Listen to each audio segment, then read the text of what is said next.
அனைவருக்கும் வணக்கம். இன்னைக்கு இந்த வீடியோவில் நம்ம என்ன பார்க்க போகிறோம்னா ஐம்பெருங்காப்பியங்கள். அந்த ஐம்பெருங்காப்பியங்களில் மணிமேகலை அப்படின்ற காப்பியத்தை பற்றி தான் பார்க்க போகிறோம். ஸோ இதில் என்னென்னலாம் நான் கொடுத்துருக்கேன்னா, ஆசிரியர் குறிப்பு, நூல் குறிப்பு, கதை மாந்தர்கள், கதை சுருக்கம், இந்த 4 டாபிக் பற்றி இதில் பார்க்க போகிறோம். சரிங்களா? ஸோ வாங்க வீடியோக்குள்ளே போகலாம். இந்த காப்பியத்தை இயற்றியவர் யார் நமக்கு நல்லா தெரியும். அது சீத்தலை சாத்தனார். இவர் ஒரு பௌத்த சமயத்தை சார்ந்தவர். யார்? சீத்தலை சாத்தனார்.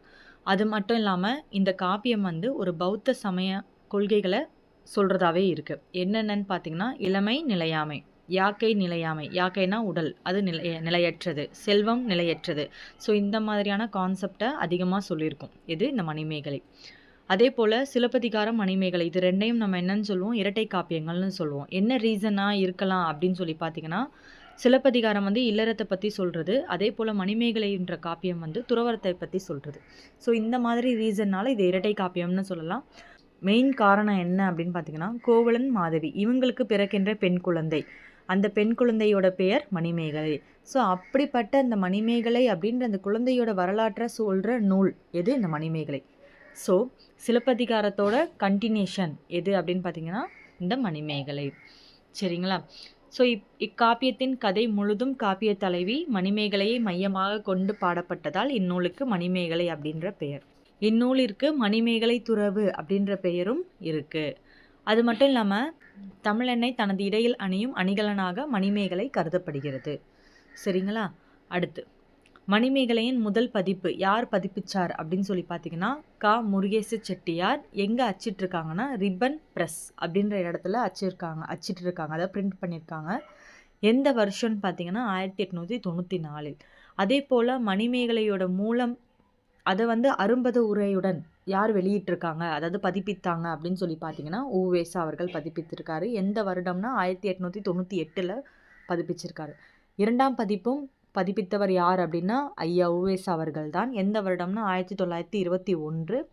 வெறும் முதல் பதிப்பை அப்படியே ஒரு ரீப்ரிண்டாக பண்ணாமல் கொஞ்சம் ஆராய்ச்சி பண்ணி மேற்கொண்டு சில இன்ஃபர்மேஷனை ஆட் பண்ணி தான் பதிப்பிச்சிருந்தாங்க. சரிங்களா? அது மட்டும் இல்லாமல் இந்த சமயம் அப்படின்ற சொல் எதில் வந்திருக்கு முதலாக அப்படின்னு பார்த்தீங்கன்னா மணிமேகலையில் தான் வந்திருக்கு. மற்ற சங்க இலக்கிய பாடல்களிலோ இல்லை சிலப்பதிகாரத்திலையோ அந்த சொல் இடம்பெறவில்லை. எதில் இடம்பெற்றிருக்கு? மணிமேகலை. அது மட்டும் இல்லாமல் பழமொழி 400 அப்படின்ற இந்த 2 நூல்களில் மட்டும் வருது. தெய்வம்ன்ற சொல் இடம்பெற்றிருக்கு எதில்? இந்த சங்க இலக்கிய நூல்களெல்லாம் இடம்பெற்றிருக்கு. சரிங்களா? ஸோ ஆசிரியர் குறிப்பு பார்க்கலாம் வாங்க. சீத்தலை சாத்தனார்னு சொல்லிட்டேன். இவர் பௌத்த சமயத்தை சார்ந்தவர்னு நமக்கு நல்லா தெரியும். தண்டமிழ் ஆசான் என்றும் அழைக்கப்படுகிறார். கூலவாணிகன் சாத்தான் என்றும் அழைக்கப்படுகிறார். அது மட்டும் இல்லாமல் நமக்கு நல்லா தெரியும், சிலப்பதிகாரத்தை இயற்றியவர் இளங்கோவடிகள். ஆமாம். ஸோ அவரும் இவரும் ஒரு பெஸ்ட் ஃப்ரெண்ட்ஸ். ஓகேவா? அடுத்து பாருங்கள், இவர் மதுரை கூலவாணிகன் சாத்தனார் அப்படின்னு சொல்லிட்டு சொல்லுவாங்க. என்ன ரீசன்னா, ஆக்சுவலாக இவர் பிறந்த ஊர் திருச்சி. ஆனால் என்ன ரீசன்னா, சாத்தன் அப்படின்னா என்ன மீனிங் அப்படின்னு பார்த்தீங்கன்னா, வணிக கூட்டத்தின் தலைவராக இருத்தல் அப்படின்ற அர்த்தம். ஸோ கூலவாணிகம்னா இவர் 11 வகையான கூலங்கள், தானியங்கள், கூலம்னா தானியங்கள், அந்த தானியங்களை வணிகம் செஞ்சுருக்காரு. ஸோ அதனால் சீத்தலை சாத்தனார். இந்த சீத்தலை சாத்தனார்ன்ற பேரில் நிறைய பேர் இருந்ததுனால ஸோ ஈஸியாக ஐடென்டிஃபை பண்ணுறதுக்காக என்ன பண்ணியிருக்காங்கன்னா, மதுரை அப்படின்ற அந்த வேர்டை ஆட் பண்ணி மதுரை கூலவாணிகன் சீத்தலை சாத்தனார் அப்படின்னு சொல்லிட்டு அழைக்கப்படுகிறார். யார்? மணிமேகலையின் ஆசிரியர். அடுத்து நூல் குறிப்பு பாருங்கள். மணிமேகலை எனும் காப்பியத்தில் 30 காதைகள் இடம்பெற்றுள்ளன. ஸோ எத்தனை காதைகள் இடம்பெற்றுள்ளன? 30 காதைகள் இடம்பெற்றுள்ளன. அவற்றில் முதல் காதையாக வருவது, முதல் காதையோட பெயர் என்னன்னு பார்த்தீங்கன்னா விலாவரை காதை. சரிங்களா? விலாவரை காதை. இதில் மொத்தம் பாடல் வரிகள் எத்தனைன்னு பார்த்தீங்கன்னா 4755 பாடல் வரிகள் இருக்குது. நான் இங்கே கொடுக்கல, நீங்கள் ஜஸ்ட் நோட் பண்ணிக்கோங்க. இதில் உள்ள பாடல் வரிகள் எத்தனைன்னு பார்த்தீங்கன்னா 4755 பாடல் வரிகள். காதை எந்த ஆசிரியப்பாவால் அமைந்துள்ளது அப்படின்னு பார்த்தீங்கன்னா நிலைமண்டில ஆசிரியப்பாவினால் அமைந்துள்ளது. சரிங்களா? இந்த நூலில் மொத்தம் 30 காதைகள் உள்ளன. அதில் முதல் காதை விலாவரை காதை. மொத்த பாடல் வரிகள் 4755 பாடல் வரிகள் உள்ளன. அதுக்கப்புறம் காதை நிலைமண்டில ஆசிரியப்பாவினால் ஆனது. பூம்புகார் நகரில் இந்திர விழா நடப்பதனை அறிவித்தல் அப்படின்ற செய்தியை தான் இந்த காதை விளக்குகிறது. எந்த காதை? விலாவரை காதை விளக்குகிறது.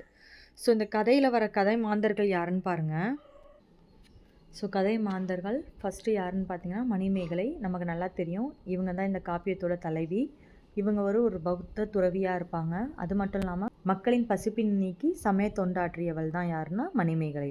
அடுத்து மாதவி, மணிமேகலையின் தாய். கணவன் கோவலன் கொலையுண்ட பிறகு பௌத்த சமய துறவியானால் மகளையும் அதில் ஈடுபடுத்தினாள். நெக்ஸ்ட்டு சித்ராபதி, இவங்க மாதவியோட தாய்.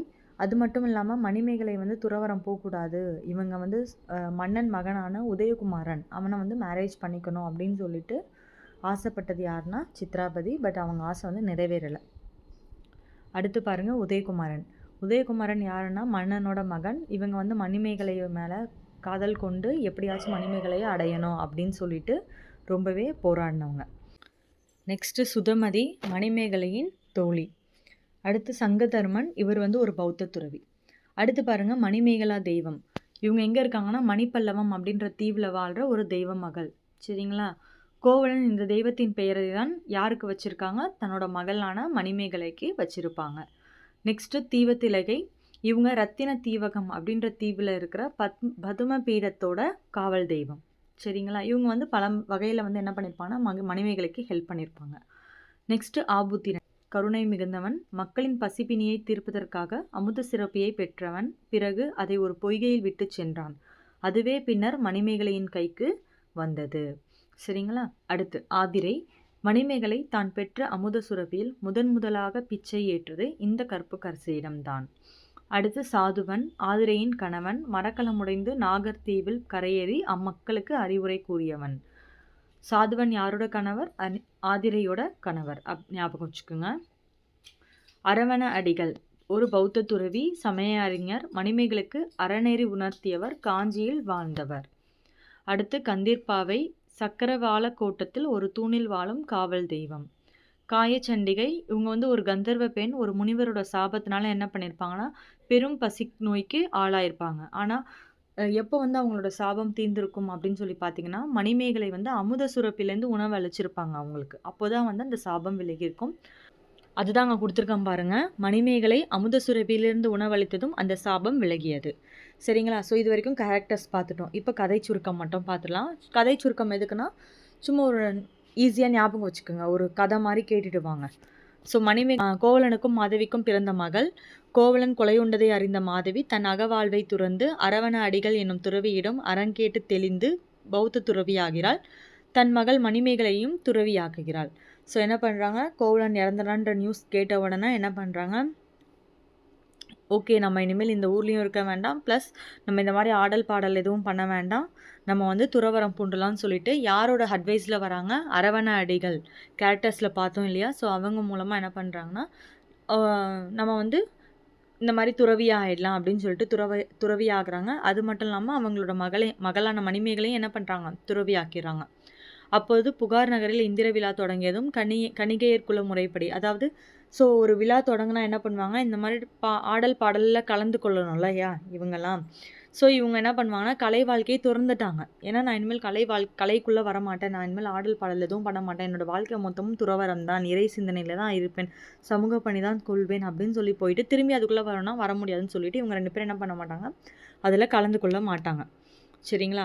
அடுத்து என்ன ஆகும்னு பாருங்கள். மணிமேகலையிடம் அவளோட பிறப்பு வரலாற்றை தெரிவிக்கிறாள். யார்? மாதவி சொல்கிறாங்க, இந்த மாதிரி நடந்துச்சு, ஸோ இந்த மாதிரி ஆயிடுச்சு, இதனால் உங்கள் அப்பா இறந்துட்டார் அப்படின்னு சொல்லிட்டு சொல்கிறத கேட்டு இவ என்ன பண்ணுறா, மணிமேகலை கண்ணீர் விட்டு அழுகுறான்.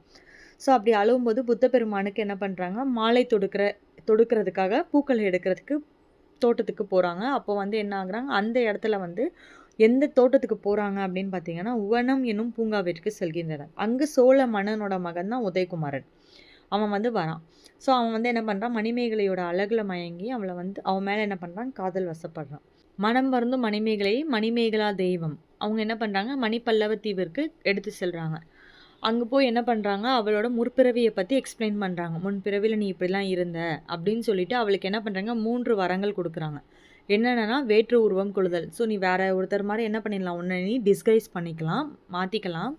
அதுக்கப்புறம் என்ன பண்ணிக்கலாம், பசியை தாங்கிக் கொள்ளுதல். உனக்கு எவ்வளோ பசி இருந்தாலும் என்ன பண்ண முடியும், உன்னால் தாங்கிக்க முடியும். அதுதான் 2வது வரம், பசியை தாங்கிக் கொள்ளுதல் 2ஆம் வரம்.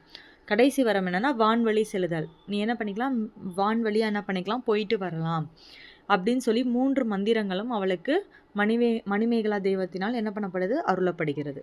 சரிங்களா? ஸோ அடுத்து என்ன பண்ணுறாங்க, தீவத்திலகை எனும் தெய்வம் தோன்றி அவளுக்கு ஆபூத்திரன் கையில் இருந்த பசுப்பினி தீர்க்கும் அமுத சிறப்பு என்னும் அட்சய பாத்திரத்தை கிடைக்க செய்கிறது. ஸோ இவங்க என்ன பண்ணுறாங்க, தீவத்திலகை பதுமபீடத்தோட காவல் தெய்வம் இல்லையா. ஸோ இவங்க என்ன பண்ணுறாங்க, ஆபுத்திரன் வந்து என்ன பண்ணிட்டாரு, அமுத சிறப்பியை வந்து ஒரு பொய்கையில் போட்டுட்டு போயிடுறாரு இல்லையா. ஸோ அந்த பொய்கையில் இருந்த அந்த அமுத சிறப்பி வந்து யார் கையில் கிடைக்கிற மாதிரி இவங்க பண்ணுறாங்க, மணிமேகலை கையில் கிடைக்கிற மாதிரி பண்ணுறாங்க. ஸோ இந்த அமுத சுரப்பியில் இடும் அன்னம் என்ன ஆகாது, எடுக்க எடுக்க குறையாது, பெருகிக்கிட்டே இருக்கும் அப்படின்றத சொல்கிறாங்க. ஸோ இதை வச்சு நீ என்ன பண்ண, அறம் செய்து வாழு அப்படின்னு சொல்லிட்டு தெய்வம் வந்து என்ன பண்ணுது, வாழ்த்துது. ஸோ காயச்சண்டிகையோட அறிவுரைப்படி இவங்க என்ன பண்ணுறாங்க, கற்புக்கரசியான ஆதிரையிடம் போயிட்டு ஃபஸ்ட்டு பிச்சை ஏற்று பசிப்பினி தீர்க்கிறாள். ஸோ என்ன பண்ணுறாங்க, ஃபஸ்ட்டு இந்த அமுத சிறப்பில் அன்னமிடுங்க அப்படின்னு சொல்லி ஆதிரைன்றவங்க கிட்ட போய் கேட்குறாங்க. ஸோ அவங்க வந்து கற்புக்கரசி சரிங்களா. ஸோ அவங்க என்ன பண்ணுறாங்க, அதெல்லாம் வந்து அன்னமிடுறாங்க.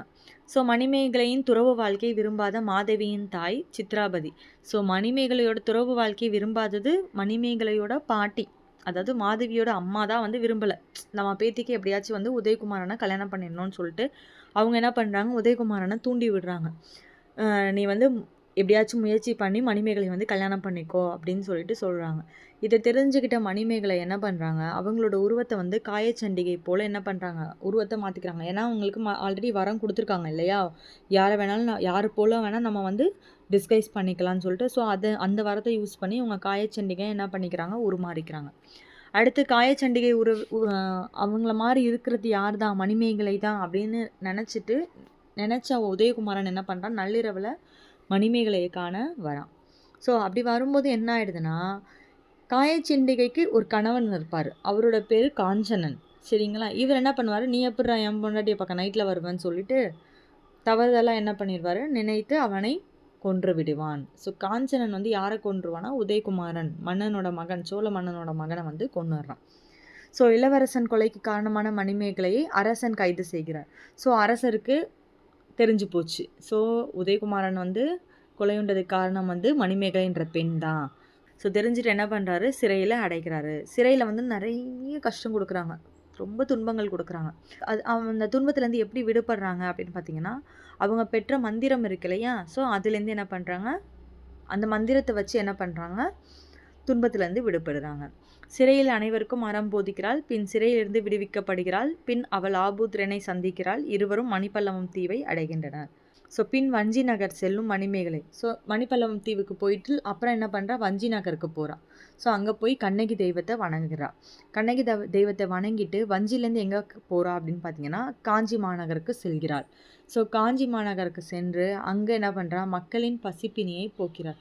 பசியோடு வாடி இருக்கிற மக்களுக்கு அவங்களோட பசியை போக்கிறாள். ஸோ மணிமேகலைக்கான அரவணர், மாதவி, சுதமதி ஆகியோர் வருகின்றனர். காவிரி பூம்பட்டினம் கடலால் அழிந்ததை அரவண அடிகள் எடுத்துரைக்கிறார். பௌத்த சமயத்து தர்க்க நெறிகளை அவளுக்கு போதிக்கிறார். ஸோ அரவண அடிகள்லாம் என்ன பண்ணுறாரு, எல்லாத்தையும் வந்து சொல்லி எடுத்து உரைக்கிறாரு. பௌத்த சமயத்தோட நெறிகளை அவளுக்கு வந்து போதிக்கிறாரு சரிங்களா. இதோட இந்த காப்பியம் வந்து முடிஞ்சிருது சரிங்களா. ஸோ காப்பியத்தோட சிறப்புகள் என்னென்னு பாருங்கள். இலக்கிய சுவையோடு கூடிய முதல் சமய காப்பியம் எது, Manimekalai, first point. Second, Silappathikaram போன்றே மணிமேகலையும் ஒரு சாதாரண ஒரு பெண்ணை பற்றிய வாழ்க்கையை கூறுகிறது. ஆமாம், உண்மை தானே. ஸோ சிலப்பதிகாரத்தில் கண்ணகி, கோவலன் அவங்கள பற்றி எக்ஸ்பிளைன் பண்ணியிருப்பாங்க. அதே போல் இதில் கோவலன் மாதவிக்கு பிறந்த பெண்ணான மணிமேகலையோட வாழ்க்கை வரலாறு தான் சொல்லுது. அவள் என்ன பண்ணுறா, அவள் எப்படி துறவரம் போனால், எப்படி மக்களுக்கு தொண்டாற்றினா, எப்படி சமய பணியாற்றினா அப்படின்றத தான் இந்த மணிமேகலைன்ற காப்பியம் எக்ஸ்பிளைன் பண்ணுது. இது சொல்லோவியமும் செய்யுள் வனப்பும் இயற்கை அழகும் கற்பனை நயமும் பல வகை சுவைகளும் நிரம்பியதாக அமைந்துள்ளது. ஆமாம். அடுத்து, பௌத்த மதம் சார்ந்த துறவு பூண்ட கன்னிப்பெண் ஒருத்தி பல்வேறு இடர்பாடுகளுக்கிடையே மக்களுக்கு சேவை செய்கிறாள். யாரு, மணிமேகலை தான் சொல்கிறாங்க. அடுத்து, புத்த மத தத்துவங்களை விரிவாக எடுத்துரைக்கிறது. ஆமாம். ஸோ புத்த சமய கருத்துக்கள் இதில் வந்து வருது. என்னென்னு பாருங்கள். அஹிம்சை, அமைதியாக இருக்கிறது, கருணை, பிறவி சுழற்சி, துறவரம், அறவழி வாழ்க்கை. ஸோ இது எல்லாமே வந்து இந்த காப்பியத்தில் வந்து சொல்லியிருப்பாங்க. அடுத்து முக்கிய கருத்துக்கள் என்னென்னு பாருங்கள். பெண் சுதந்திரம், கிரிட்டிக்கல் அனலைசிஸாக பார்ப்பாங்க இல்லையா. ஸோ அந்த மாதிரி பார்க்குறவங்களுக்கு இது பெண் சுதந்திரத்தை பற்றி சொல்லியிருக்கும். சமூக சீர்திருத்தம் இருந்திருக்கும். அறநெறி, உலக வாழ்க்கையின் நிலையாமை, இதுதான் மெயின் கான்செப்டே. உலக வாழ்க்கையோட நிலையாமையை பற்றி இந்த நூல் எடுத்துரைக்கிறது. பசியின் கொடுமை, அதனால தான் பசிப்பினி போக்கிய பாவை மணிமேகலை அப்படின்னே சொல்லுவாங்க சரிங்களா. பசியின் கொடுமை, இது எல்லாமே வந்து இந்த காப்பியத்தில் சொல்லிடுவாங்க. சில மேற்கோள் பாருங்கள், நான் ஒரு 2, 3 தான் கொடுத்துருக்கேன். சரிங்களா? அறமென்படுவது யாது எனக் கேட்பின் மறவாது இது கேள் மண்ணுயிர்க்கெல்லாம் உண்டியும் உடையும் உறையுளும் அல்லது கண்டது இல். ஸோ இதோட பொருள் என்னென்னா, அறம் என்பது எல்லா உயிர்களுக்கும், உலகத்தில் இருக்க எல்லா உயிர்களுக்கும் உணவு, உடை மற்றும் இருக்கும் இடம் தருவது தான் நன்மையின் வரையறை. அதாவது இதை தான் நம்ம என்னன்னு சொல்லுவோம்னா அறம் அப்படின்னு சொல்லிட்டு சொல்லுவோம். அடுத்து பாருங்க, பிறந்தவர் சாதலும் இறந்தவர் பிறத்தலும் உரங்களும் விழித்தலும் போன்றது நல்லறம் செய்வோர் நல்லுலகு அடைதலும். நெக்ஸ்ட் பாருங்க, தானம் தாங்கி சேலம் தலை நின்று போன பிறப்பில் புகுந்ததை உணர்ந்தோர். அறமும் தானமும் வாழ்க்கையின் உயர்ந்த நோக்கங்கள். இதோட மணிமேகலை காப்பியம் முடிந்தது. இந்த வீடியோ உங்களுக்கு பிடிச்சிருந்தா லைக் பண்ணுங்கள், ஷேர் பண்ணுங்கள், சப்ஸ்கிரைப் பண்ணுங்கள். நன்றி.